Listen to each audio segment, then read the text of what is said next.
सभी धम्म बंधुओं को सप्रेम जय भीम नमो बुद्धाय। बौद्ध भारत चैनल में आपका बहुत बहुत स्वागत है। आज से मैं शुरू करने जा रहा हूँ जातक अट्ट कथा प्रथम भाग।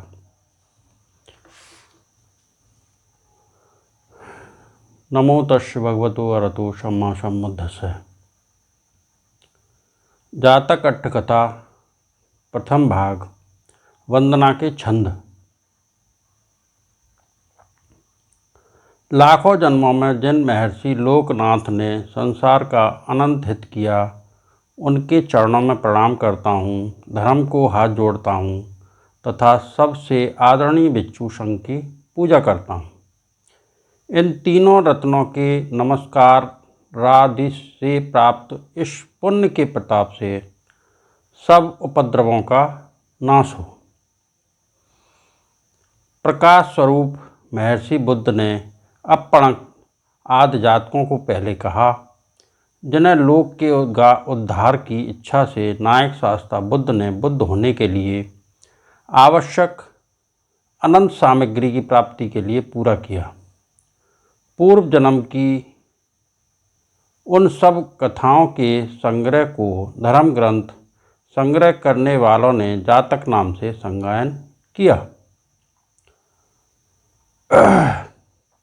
बुद्ध धर्म की चिर स्थित चाहने वाले अर्थदर्शी स्थिर सहवासी तथा एकांत प्रेमी शांत चित्त पंडित बुद्धि मित्र और महिंसाशक वंश में उत्पन्न शास्त्रज्ञ शुद्ध बुद्धि भिक्षु बुद्ध देव के कहने से महापुरुषों के चरित्र जनित अनंत प्रभाव को प्रकट करने वाली जातक अर्थ वर्णना की महाविहारवासियों के मतानुसार व्याख्या करूँगा। मेरी इस व्याख्या को सब सज्जन अच्छी तरह ग्रहण करें।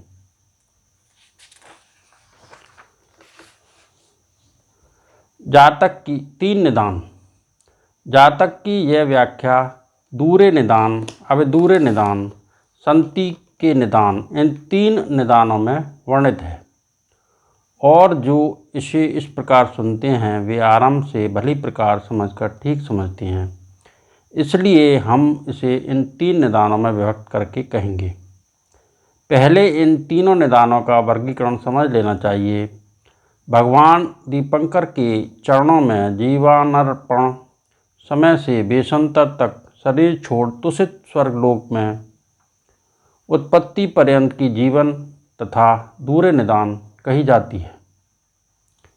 तुषित लोक से च्युत होकर बोध गया बोधिमंड में बुद्ध होने तक की कथा अविदूरे निदान। उपरांत संति के निदान तो भिन्न भिन्न स्थानों में विचरते हुए उन स्थानों पर जो जीवन कथा मिलती है वह ही है। का दूरे निदान। सुमेग बाल्य वैराग्य। दूरे निदान इस प्रकार है। 4 असंख्य 1 लाख कल्प पहले अमरवती नाम की एक नगरी थी। उस नगरी में सुमेध नामक ब्राह्मण रहता था। वह माता पिता दोनों के कुल से सुजात, शुद्ध जन्मा, 7 पीढ़ी तक कुल दोष से रहित, सुंदर, दर्शनीय, मनोहर, उत्तम वर्ण सौंदर्य से युक्त था। उसने और कोई काम न कर ब्राह्मणों ही की विद्या सीखी थी। बचपन में ही उसके माता पिता का निधन हो गया। तब कोषाधिकारी राशिवर्धक अमात्य वही खाता आय पुस्तक लेकर आया और सोना चांदी मोती आदि से भरी कोठरियों को खोल खोल कर कहने लगा, इतना मात्र धन है, इतना दादा परदादा का धन है। इस प्रकार 7 पीढ़ी तक के धन को कहकर बोला, कमाल लो, इसे संभालो। उसने राजा को यह कह नगर में ढिंढोरा पिटवाया और जन समूह को दान दे तापसों के संप्रदाय में साधु हो गया। इस बात को अधिक स्पष्ट करने के लिए यहाँ सुमेध की कथा का वर्णन आवश्यक है। सुमेध की कथा अंशतः बुद्ध वंश में आई है, लेकिन उस कथा के पद में गाथाबद्ध होने से उसका अर्थ ठीक से स्पष्ट नहीं होता। इसलिए हम उस कथा को बीच बीच में गाथाओं के यथोचित संबंध सहित यथाक्रम कहेंगे। अमरावती नगर 4 असंख्य 1 लाख कल्प पूर्व 10 प्रकार के शब्दों से युक्त अमरवती तथा अमर नामक एक नगर था, जिसके विषय में बुद्ध वंश का कथन है। 4 असंख्य 1 लाख कल्प पूर्व एक मनोरम दर्शनी 10 शब्दों से युक्त अन्नपान खानपान संपन्न अमर नामक नगर था।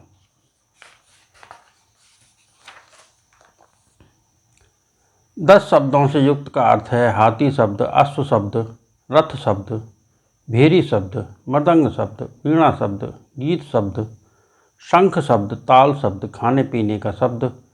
इन 10 शब्दों से युक्त इन 10 शब्दों को समवेत ग्रहण करने पर हस्ती शब्द, अश्व शब्द और भेरी, शंख, रथ आदि शब्द, खाने पीने का शब्द और अन्नपान का घोष बुद्ध वंश में इस प्रकार वर्णित है।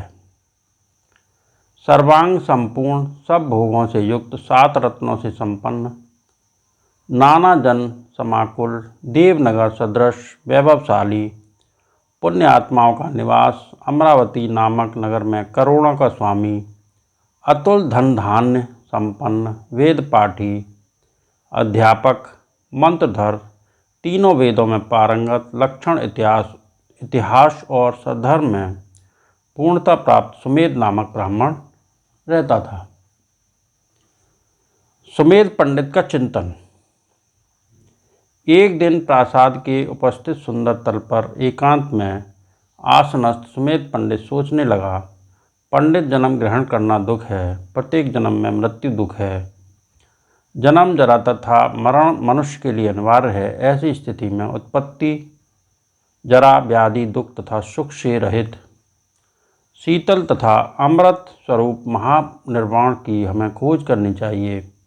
आवागमन से मुक्त होने का एक साधन निर्वाण मार्ग अवश्य होगा। इसलिए कहा है, मैंने एकांत में बैठकर सोचा कि आवागमन तथा शरीर त्याग दोनों दुख हैं। अतः उत्पत्ति जरा और व्याधि से युक्त मैं अजर अमर और कल्याण में संसार मुक्ति स्वरूप निर्वाण को खोजूं। मैं इस प्रकार विविध दोषों से पूर्ण अपवित्र शरीर को छोड़कर माया ममता रहित हो जाऊंगा। जो मार्ग है वह होगा रहेगा ही, वह न हो ऐसा नहीं हो सकता। संसार से मुक्ति प्राप्ति निमित्त मैं उसी मार्ग को खोजूंगा। वह आगे भी सोचने लगा, जिस प्रकार लोक में दुख का प्रतिपक्षी सुख है, उसी प्रकार आवागमन भव का प्रतिपक्षी आवागमन का अभाव विभव भी अवश्य होना चाहिए। जिस प्रकार गर्मी के रहने पर उसको शांत करने वाली ठंडक भी रहती है, उसी प्रकार दोष धर्म राग आदि अग्नियों का शमन करने वाला निर्वाण भी अवश्य होगा। जिस प्रकार पाप दोष कर्म का प्रतिपक्ष रूप पुण्य तथा निर्दोषता है, उसी प्रकार इस पापी दुख में जन्म के रहते सभी जन्मों का क्षय कारक जन्म रहित निर्वाण भी अवश्य होगा। इसलिए कहा है, यह दुख है तो सुख भी है, वैसे ही आवागमन है तो आवागमन का अभाव भी है। जिस प्रकार गर्मी के रहने पर उसके विपरीत शीतलता है, उसी प्रकार त्रिविध अग्नि के रहते निर्वाण भी होना चाहिए। यथा पाप के रहने पर पुण्य है, तथैव जन्म के रहने पर आवागमन से मुक्ति भी होनी चाहिए।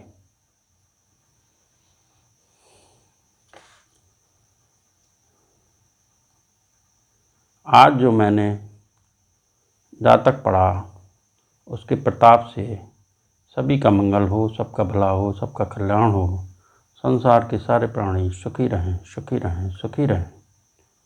साधु साधु साधु।